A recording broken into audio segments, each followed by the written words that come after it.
तो आज का हमने कल्प जो लिया है तो वो लघु शुद्धशेखर, ये कल्प हमने डिसाइड किया है। तो ये day by day clinical practice में बहुत वाइडली यूज़ होता है। तो इसका अगर रेफरेंस देखते हैं तो हमारे ग्रंथों में जैसे कि रसरत्न सार सिद्ध योग संग्रह के फर्स्ट खंड में इसका यूज़ आया है। तो अभी लघु शुद्धशेखर ऐसे कल्प है और सुवर्ण शुद्धशेखर, ये 3 तरह की कल्प है। Generally most of text book में हमें शुद्धशेखर करके बताया है। तो उसकी अंडरस्टैंडिंग ऐसे है कि शुद्धशेखर यानी सुवर्ण शुद्धशेखर ही, क्योंकि इसकी अगर डिकोड करते इसको कि आयुर्वेदिक कोई भी कल्प को पढ़ना है तो उसके नाम में ही बहुत सारी बातें दी रहती है, उसका यूज, और हमारे आचार्यों ने जो नामकरण किया है वो कुछ सोच समझ के ही किया है, उसमें बहुत डीप मीनिंग रहता है। तो हमें भी कोई भी कल्प पढ़ते समय हमें उसके नाम पे जो भी उसका नामकरण किया है उस पर विचार करना है। उसके नाम से ही हमें बहुत सारी आइडिया पता चल जाती है कि ये कैसे यूज़ करना है इसको, इसका मीनिंग क्या है और क्या इसके रिज़ल्ट हो सकते हैं, कैसे बना है। ऐसे बहुत वे से ये फॉर्मेशन ये होता है। तो लघु शुद्धशेखर, इसको जो नाम दिया है कि लघु यानी छोटा, सूत यानी पारा, जो हमारा मर्क्यूरी है पारा, तो उसको सूत का ये पर्याय नाम है। और शेखर यानी शिखर बोलो, यानी जिस कल्प के फॉर्मेशन में सूत यानी पारा ये मुख्य द्रव्य है, ऐसे कल्प को शुद्धशेखर कहा गया। तो अभी लघु शुद्धशेखर में तो पारा नहीं है, तो ये हमारे महाराष्ट्र में कुछ वैद्यों की परंपरा है या अलग अलग स्टेट में कुछ परंपरा है, उन्होंने ये लघु शुद्धशेखर को अपने अपने वे से डेवलप किया है और अपने प्रैक्टिस में यूज़ किया है। तो लघु शुद्धशेखर, तो पहली बात तो ये खरलीय कल्प है। अभी खरलीय कैसे है कि इसमें जो घटक द्रव्य है जैसे सुवर्ण गैरी और सुंठ, तो इनका मर्दन किया जाता है, इनको भावना रहती है।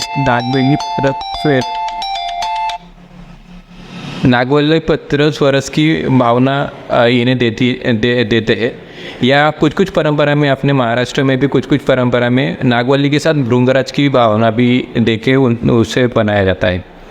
तब तो ये उसके घटक द्रव्य है। तो इसमें क्या होता है कि सुवर्ण गैरिक और सुंठ को जो नागवल्ली पत्र स्वरस है उसमें मर्दन किया जाता है, यानी खरल में लेके मर्दन किया जाता है। तो हमने जो श्लोक पढ़ा है कि मर्दनम गुणवर्धनम, यानी जितना उसका मर्दन होगा, जिस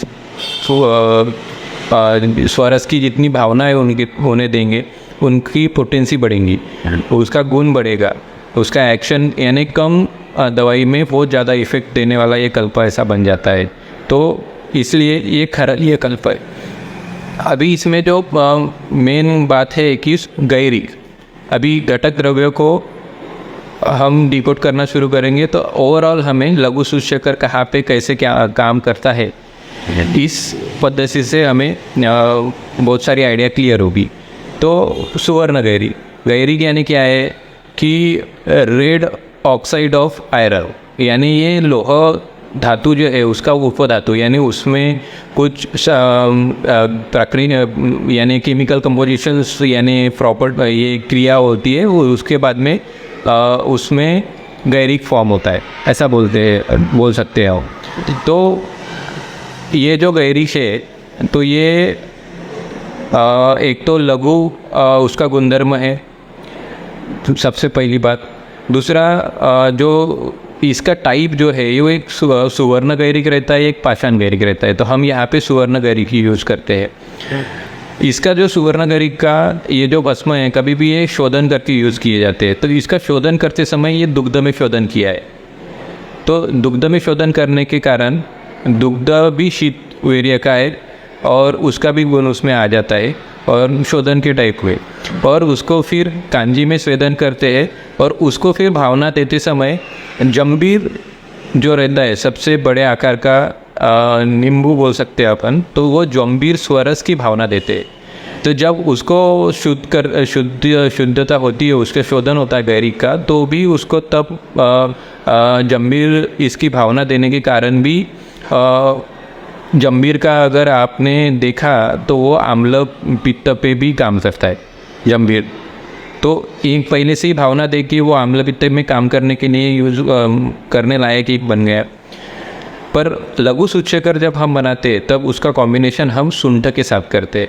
अभी शुंठ ये क्या है, जो अदरक है उसका ड्राई फॉर्म, यानी उसका जो ड्राई पाउडर चूर्ण जो है उसको हम शुंठ कहते।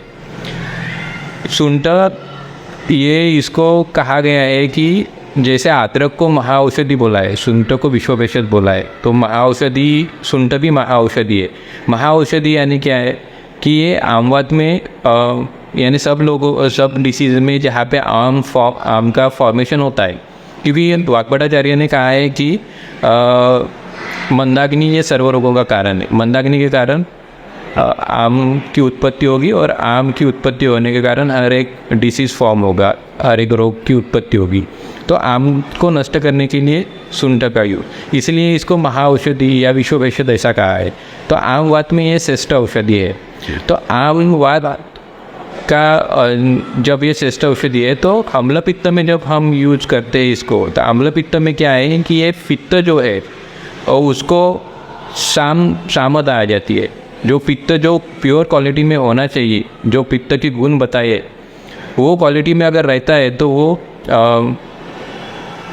जो पाचन की क्रिया है, जो भी हम खाना खाते हैं वो अच्छी तरीके से होगी, उसमें आम का क्रिएशन नहीं होगा।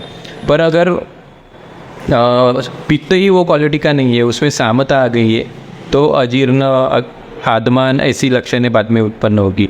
तो ये जो शुंठ है वो आमवात में काम करता है अच्छे से, तो इसलिए आम पे यानी वो साम पित्त पे काम करता है, ऐसा एक कनेक्शन है। ये उष्ण वीर्य का है, कटु रसात्मक है, और उसमें लघुता ये ज़्यादा गुणधर्म है, क्योंकि ये चूर्ण फॉर्म में है और अदरक का ड्राई वर्जन है। इसलिए पित्त को ये पित्तकर है और कफ और वात को कम करता है, कफ वातग्न है, ऐसा एक गुण ये है शुंठ। शुंठ की प्रॉपर्टी में देखी जाए तो ये दीपन, पाचन और भेदन करता है मेनली। तो ये सबसे दीपन और पाचन, ये जो प्रॉपर्टी है हमें आम्ल पित्त में, ये लघु सूचकर हम जनरली आम्ल पित्त में यूज़ करते हैं। तो आम्ल पित्त में ये जो प्रॉपर्टी है इसका बहुत यूज़ होता है। उसके बाद आता है नागवल्ली पत्र, क्योंकि ये कल्प में सुवर्ण गैरिक और शुंठ ये 2:1, यानी सुवर्ण गैरिक अगर हम 2 भाग लेते हैं तो शुंठ 1 भाग लेना है, और इनको मिक्स करके उसे नागवल्ली पत्र की स्वरस की भावना देनी है। ऐसे जो ग्रंथ में बताया तो उनको 3 भावना देनी है और वो 3 दिन में देनी है। कोई वैद्य अपने हिसाब से उसको मॉडिफाई करके भी भृंगराज की भावना देता है और कुछ अलग द्रव्य की भावना भी देते हैं। तो नागवल्ली पत्र के बारे में हम बात करते हैं, तो ये इसका ये रस में ये तिक्त और कटु रसात्मक है, और वीर्य उष्ण है, विभाग उसका कटु है, और ये लघु गुण वाला है। ये भी पित्तों को बढ़ाता है और कफ और वात को शमन करता है। अभी ये तीनों जो है सुवर्ण गैरिक, शुंठ और ये, इसके बारे में हमें जानकारी।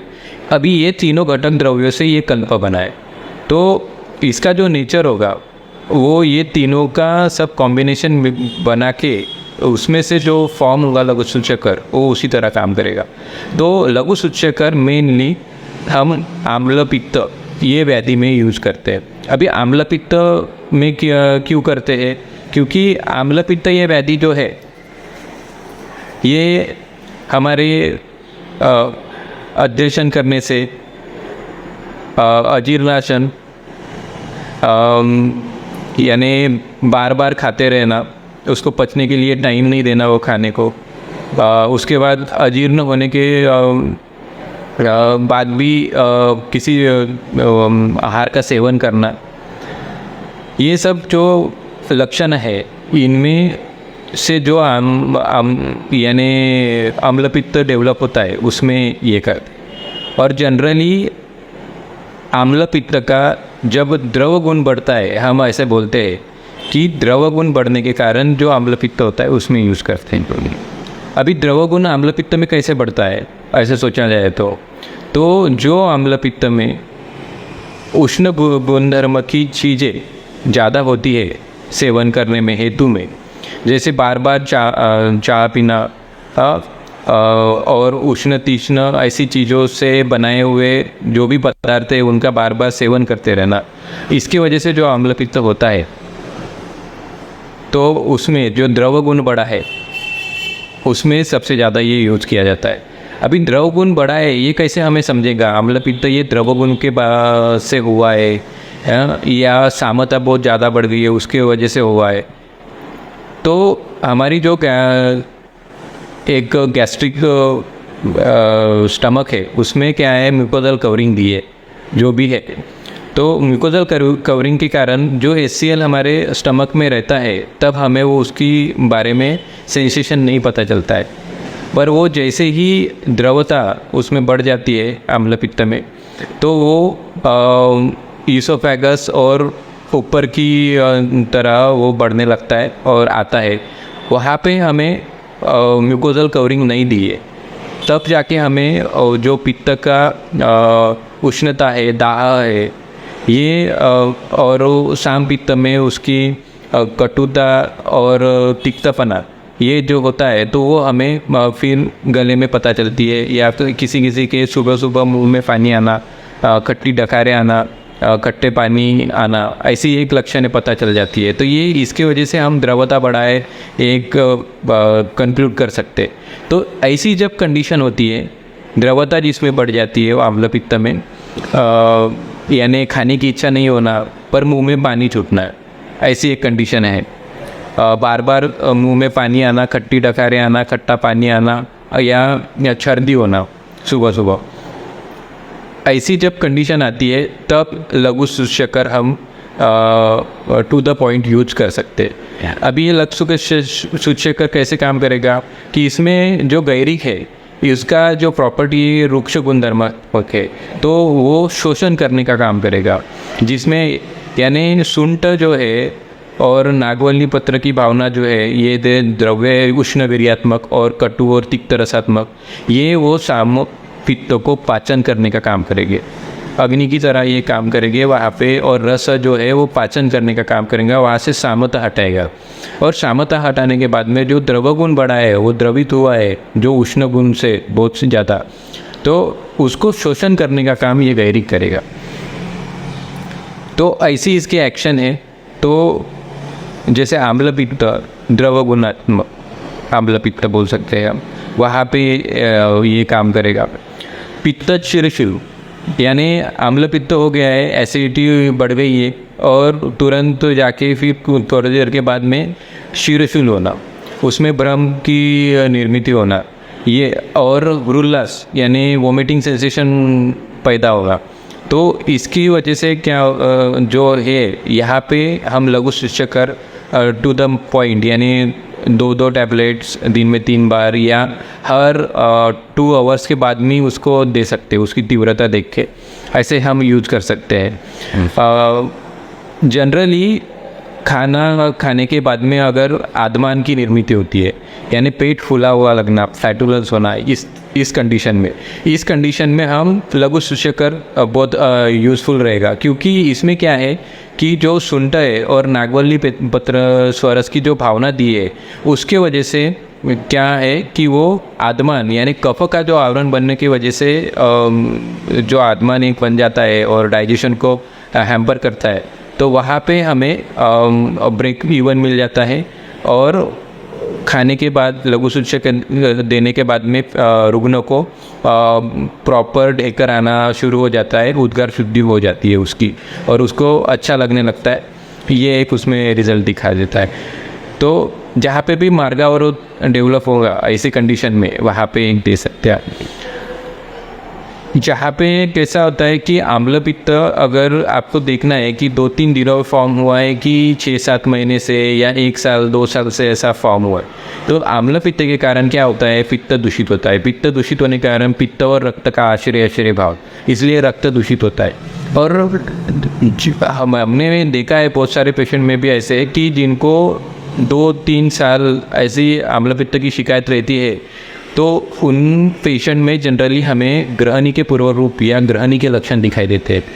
क्योंकि क्या है, रक्त दुष्टि हो गई है और रक्त दुष्टि का और ग्रहणी का बहुत ज़्यादा संबंध है।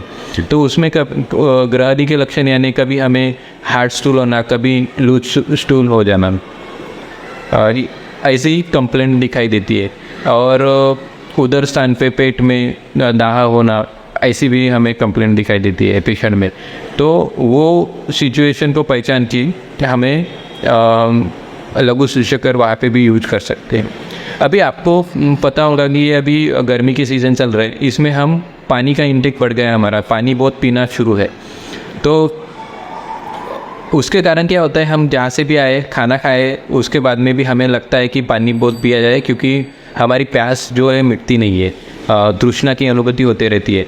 तो ये कंडीशन कैसी है कि ये आमज तृष्णा, एक हमारे ग्रंथ में बताया है कि तृष्णा का जो प्रकार है आमज तृष्णा, ये तो उसमें क्या होता है कि हमने खाना खा लिए और तुरंत फिर पानी पीते, फिर उसका जो अवस्था पाक चलते रहता, तो हम काम करते हैं या कुछ भी, और सीज़न भी वैसा है, समर है, तो और पानी पीना, उसमें भी हम ठंडा पानी, चिल्ड पानी पी लेते हैं, कोई भी मटके का पानी। इसकी वजह से क्या है कि वो जो पाचन है आहार का, वो स्तंभित हो जाता है। और वहाँ पे फिर क्या है कि आदमान के लक्षण है, और वो जो एक वहाँ पे जो आम फॉर्म होने लगता है, उसकी वजह से एक तृष्णा, एक लक्षण डेवलप हो जाता है। तो वहाँ पे भी लघु सूचकर हम यूज कर सकते हैं। अभी कभी कभी उचकियाँ लगती है, तो श्वास रोग में कभी कभी उचकियाँ लग जाती है, या ऐसे ही कभी, तो वहाँ पे क्या होता है, श्वास रोग जो ये कफ प्रदान है, कफ के वजह से मार्गावरोध होके, या गले में जो हम बोलते हैं ना GRD है डिसीज़, कि वहाँ पे बार बार पित्त इसोफेगस में आना, उसकी वजह से क्या होता है कि हमारे ग्लॉटिस में या थ्रोट में सोर थ्रोट जैसे लक्षण है उत्पन्न हो जाती है। वहाँ पे वो तीक्ष्ण जो पित्त है वो आने की वजह से वहाँ पे स्वेलिंग बोलो या इन्फ्लेमेशन बोलो, ऐसी कंडीशन निर्माण हो जाती है। तो हमें बार बार फिर क्या होता है कि हम टॉन्सिलाइटिस करके देखते हैं, पर ये इसकी वजह से भी होता है कभी कि वहाँ पे इन्फ्लेमेशन आना, फिर वहाँ पे कहीं कुछ भी खाते समय वेदना का अनुभूति होना। तो इसकी मेन ट्रीटमेंट है कि पहले पित्त की चिकित्सा कर, तो उसमें भी हम लघु सूचकर यूज कर सकते हैं। तो ऐसा ही एक वाइट कल्प है कि वहाँ पे हम लघु सूचकर का यूज कर सकते हैं, मुखपाक में भी। तो अभी लघु सूचकर के बारे में ऐसा है कि ये कल्प जो है यानी आम्ल पित्त, ये 2-3 दिनों में अति हेतु सेवन से फॉर्म हुआ है। तो ये 2-3 दिनों में हम डायरेक्ट लघु सूचकर यूज़ करके हम उन्हें निश्चित 100% यानी उपशय दे सकते हैं। पर अगर किसी का 3-4 महीने से है और उससे भी ज़्यादा की पैथोलॉजी है पहले की, तो इन पेशेंट में सिर्फ लघु सूचकर देने से काम नहीं होता, या कितनी भी मात्रा में दे दो ये उतना काम नहीं करेगा, आपको सिम्टोमेटिक रिजल्ट देने के सिवाय ये काम करेगा। यानी ये कल्प को हम ऐसे भी देख सकते हैं कि एंटासिड, हमारा ये आयुर्वेद का एंटासिड है। एंटासिड क्या है कि खा लो और वहीं पे यानी वो टाइम पे आराम मिल जाता है हमें। पर ये लघु सूचकर यानी पूरे डिसीज़ आम्ल पित्त को पूरे जड़ से ख़त्म करने का भी उसमें पोटेंशियल है। पर उसे यूज़ करने की पड़ी क्या है कि हमें पेशेंट जब आता है और ऐसी क्रोनिक हिस्ट्री है, तो पहले उसका शोधन करवा लेना चाहिए। वमन या विरेचन, जनरली मोस्ट ऑफ केसेस में वमन होता है, या पेशेंट की कंडीशन देख के विरेचन भी, अगर ग्रहणी की तरफ जाता है तो ये सब कंडीशन, इसको शोधन अगर कराते हो आप, लघु शोधन बोलो या बृहद शोधन, और उसके बाद में उसमें कम मात्रा में भी आप लघु सूचकर शुरू करते हो, तो भी आपको निश्चित रिजल्ट 100% मिल जाता है। और अगर वो पेशेंट ने हेतु पथ्य पथ्य ये बराबर पालन किया तो उसको नहीं यानी आम्लपित्त कभी आगे जाके होता नहीं है, ऐसा हमें दिखाई पड़ा है। अभी लघु सूचकर और कामदुक, ये दो कल्प है, ये दोनों कल्प दिखने में सिमिलर है। यानी पित्त का जब ये होता है उरोदाह, उदरदाह, ऐसी कंप्लेंट है, या आम्लोदीरन यानी मुंह में खट्टा तीखा पानी आना, ऐसी जब कंडीशन निर्माण हो जाती है तब हम कभी कभी कामदुदा दे के भी काम चला लेते हैं। अभी कामदुदा कैसा है कि कामदुदा ये शीत गुणात्मक कल्प है। इसमें कैसा है, इसमें भी गैरिक है, लघु सूचकर में भी गैरिक है, पर कामदुदा में प्रवाड़ शोक्ति ये सब कल्प यानी भस्म का या उसमें कंटेंट घटक द्रव्य है। तो ये क्या है, जो आम्लपित्त में सामता निर्माण हुई है उसको ख़त्म करने का यानी उसको पचाने का काम, पाचन करने का काम ये लघु सूचकर ये बहुत अच्छे से करता है, जितना कामदुदा नहीं करता है।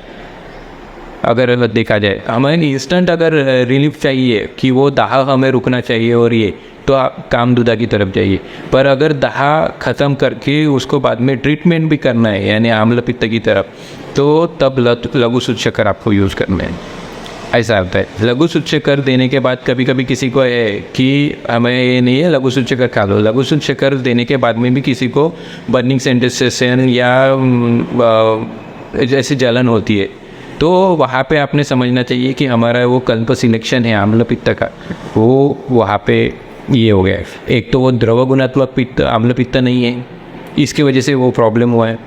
तो ये एक कंडीशन, अगर द्रव गुणात्मक नहीं है आम्लपित्त तो हमें काढ़े से उसका पाचन करना चाहिए। तिक्त रसात्मक जो काढ़े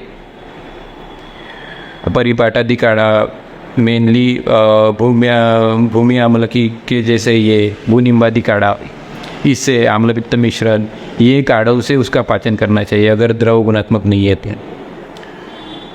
तो। इस तरीके से कल्पों को, कभी आयुर्वेदिक कल्पों को अगर पढ़ना है आपको हम तो उसमें कैसा है कि उसके नाम से शुरुआत करनी है, नाम में जो भी मीनिंग उसके छुपा है वो हमें ढूंढना है। और उसके वजह से, क्योंकि वो नाम की वजह से जो बड़े वैद्य हो गए वो क्या करते हैं, एक कल्पों को कई कंडीशन में यूज़ करते हैं, तो उनका एक विज़न ब्रॉड हो जाता है। वो ऐसे थॉट आते हैं उनको, तो वो आप पे कोरिलेशन करते हैं, कभी गुणधर्म से, कभी नेचर से, पांचभौतिक सिद्धांत के हिसाब से, या उसका द्रव्य का नेचर कैसा है, उसका वो खरलीय है, वो बनाने की पद्धत, उसके हिसाब से उनके ड्रग भी कभी कभी चेंज होते। तो ये सूक्ष्मता कब आती है, तो हम जब ड्रग पढ़ेंगे तो उसके थोड़ा अगर ये उसका नाम, बाद में वो कौन सा कल्प है, उसका रोगादि क्या कहाँ है, किस रोगाधिकार में उसका उल्लेख आया है, उसके बाद में उसके घटक द्रव्य में भी हमारे अभी इसमें तो 3 ही घटक द्रव्य, तो ये इजी है। हमारे आयुर्वेद कल्पों में अब 15-15, 16-16 काढ़े अगर देखते, तेल देखते, तो इसमें तो बहुत ही ज़्यादा कंटेंट रहते हैं। तो हम ये कंटेंट कैसे याद रखेंगे, तो इतने सारे कंटेंट याद रखने की ज़रूरत भी नहीं है। जो कल्प है उसका जो अधिक प्रमाण में यूज़ किया हुआ घटक द्रव्य है वही वो कल्प की आत्मा रहती है, और कुछ आत्मा उसके बनाने में वो प्रोसेस कौन से प्रोसेस से बनता है उसमें अगर आपको अगर प्रोसेस समझ गई, या वो अगर कल्प यानी घटक द्रव्य समझ गया, तो आप वो ढूंढ सकते कि ये किस तरह से काम करेगा। उसके बाद में ये द्रव्य किसके अनुपान के साथ देना है, कहाँ पे हमें भेजना है। कभी कभी पूर्व प्रदेश में काम करने वाला एक द्रव्य है, उसको भी कोई अधो प्रदेश में यानी किडनी की तरफ यूज़ कर सकते हैं। तो उसमें क्या है, अनुपान चेंज करना है उसको, वो इससे भेजना है। अभी हमारे द्रव्यों में, हमारे कल्पों में अगर आपने देखा जाए तो जब कल्प पढ़ोगे तो मोस्ट ऑफ कल्प में आपको दिखेगा कि त्रिफड़ा, त्रिकटु, ये जो एंटिटी है ये वाली घटक द्रव्यों की, ये आपको बहुत जगह देखने को मिलेंगी। त्रिकटु, त्रिफड़ा, ऐसे ये कल्प, ये हर एक कल्प में, मोस्ट ऑफ कल्प में ये हमें सब दिखाई देंगे। ये क्यों दिखाई देंगे, अगर हमने एक ध्यान दिया तो ये कैसा है कि जैसे त्रिकटु जैसा कल्प है, इसमें मेरे सुनता मेरे पिंपड़ी ऐसा है। मेरे को अगर हम देखेंगे तो मेरे की पोटेंसी इतनी है, उसकी गुणधर्म में तीक्ष्णता उसकी इतना है कि वो बहुत ही छोटे मात्रा में भी बहुत काम करता है। आपने कभी देखा है कि त्रिकटु चूर्ण या त्रिकटु मिरे ये एक एक चम्मच पेशेंट को खिलाए गए अगर उसकी कंडीशन हो तो, पर नहीं, उसका थोड़ा सा भी यूज करते। तो ये क्या है, ये हमें हमारे द्रव्यों में ये कैटालिस्ट जैसे एक काम करते कि वो द्रव्यों को उसकी पोटेंसी बढ़ाना, उसकी एक्टिविटी बढ़ाना, या हम बोलते हैं ना कि मार्गावरोध की वजह से हमारे द्रव्यों रुक जाते हैं काम करना, तो वो जो मार्गावरोध है, स्रोतसावरोध है, उनको हटाने का काम ये करेंगे, यानी ये करेंगे और जो मेन कंटेंट है द्रव्य का उसको ले जाएंगे, ऐसा ही काम करेंगे। त्रिफणा भी वैसे ही काम करता है कि वो बेदन क्वालिटी का द्रव्य है और वो भी स्रोतों से उनको खोलने का काम करता है। और उत्तर धातु की तरफ कैसे कल्पों को गामित्व प्राप्त करना, ये छोटे छोटे उन यानी त्रिकटु त्रिफणा ये जो है एंटिटी उनका एक काम है। तो इस तरह से हमें सोचना है ये कल्पों को। तो ऐसे ही अभी एक छोटा सा कल्प हम ऑन टाइम पे हमें डिस्कस किया है, वैसे ही हमारी आयुर्वेदिक सीरीज डिसीज़ के बारे में, क्लिनिकल आयुर्वेदिक सीरीज़, ऐसी ही सीरीज शुरू होने वाली है मौर्या पब्लिकेशन पे। वहाँ पे हम यानी आयुर्वेद को कम टाइम में कैसे सीखना है, कैसे समझना है और प्रैक्टिस में कैसे उतारना है और प्रैक्टिस कैसे करना है, ये हम बताएंगे। और वो सीरीज़ करने के बाद में एक अलग कॉन्फिडेंस आप में डेवलप होगा और आप पेशेंट को प्रोफेशनली हैंडल कर सकेंगे। ऐसे हम एक सीरीज़ डिज़ाइन किए, उसमें बेसिक से यानी आयुर्वेद के बेसिक से पाद पित्त कफ धातु इनके बेसिक से हिस्ट्री टेकिंग और आयुर्वेद के जो भी परीक्षण है वो स्रोतोस परीक्षण वगैरह ये सब ये करके, और बाद में चिकित्सा सिद्धांत यानी ये जो कॉमन फंडे है कि थॉट प्रोसेस, क्योंकि हमारे आयुर्वेद में क्या है कि सब लोग अंडर प्रैक्टिस जाते हैं। अंडर प्रैक्टिस किस लिए जाते हैं कि, और जाते हैं तो न्यूली वैद्य के पास नहीं जाते, जो वैद्य के पास पेशेंट है उसका एक्सपीरियंस ज़्यादा है वो वैद्य को प्रीफर करते हैं।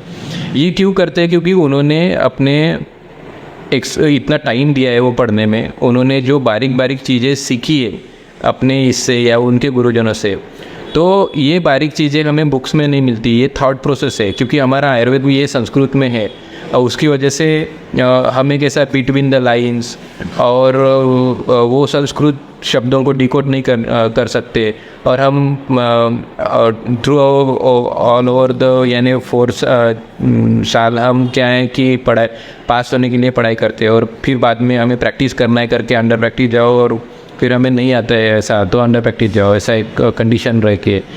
तो ये जो थॉट प्रोसेस है कभी कभी ये कॉलेज में नहीं मिलती है हमें।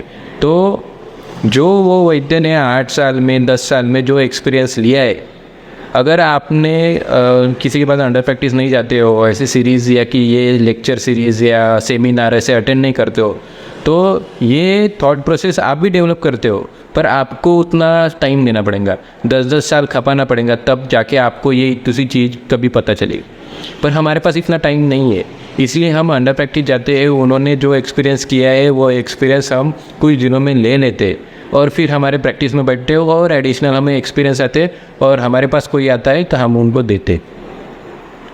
तो ये है कि ये जो हमें अनुभव जो मिलता है, एक थॉट प्रोसेस सोचने की जरिया जो मिलता है, वही इम्पोर्टेंट है। अगर आपको 10 कल्प पता है या 100 कल्प पता है तो ये नहीं होता, आप 10 कल्पों पे भी प्रैक्टिस करते हो। मोस्टली जो बड़े वैद्य हैं उनका सब का कहना है कि पहले प्रैक्टिस में जब बैठते हैं हम तो हमें बहुत सारे द्रव्यों की ज़रूरत रहती है। हाँ, ये डिसीज़ आया तो ये कल्प, ये डिसीज़ आया तो ये कल्प, उनका जो रोगाधिकार मेन है वो। पर हम धीरे धीरे जब आगे जाते हैं प्रैक्टिस में तो आप बहुत ही कम द्रव्यों पे प्रैक्टिस करते हैं। ये भी कल्प है, ये भी एक कंडीशन में यूज़ कर सकते हैं, वही कल्प हम दूसरे कंडीशन में यूज़ कर सकते हैं। ऐसी हमारी थॉट प्रोसेस बन जाती है, कॉम्बिनेशन करना अलग अलग द्रव्यों का। और ये अभी आप देख रहे होंगे कि बहुत सारी कंपनियाँ फॉर्म हो रही है, अपने अपने द्रव्य यानी ड्रग्स ला रही है, पेटेंट ड्रग बोलते हैं उनको, उनके नाम से। उनमें क्या कर रहे हैं, वो कॉम्पोजिशन चेंज कर रहे हैं।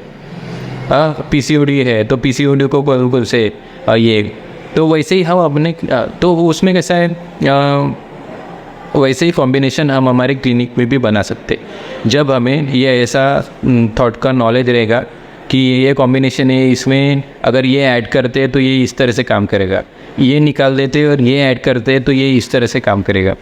तो ये थॉट प्रोसेस की बात है, और उसके लिए वैसी थॉट प्रोसेस आपको मिलती है तो आप निश्चित ही आगे जाके बहुत कॉन्फिडेंस से और कम द्रव्यों में प्रैक्टिस कर सकोगे।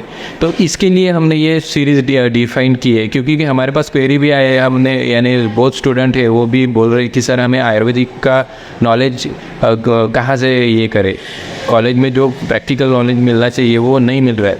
तो क्या हो रहा है कि हम, और हर एक लोग कोई भी है कि वो हर एक जगह जाके प्रैक्टिस नहीं कर पा सकते, किसी के पास अंडर प्रैक्टिस नहीं ज्वाइन कर सकते, तो इसलिए घर बैठे ये सीखने की ये सीरीज़ है।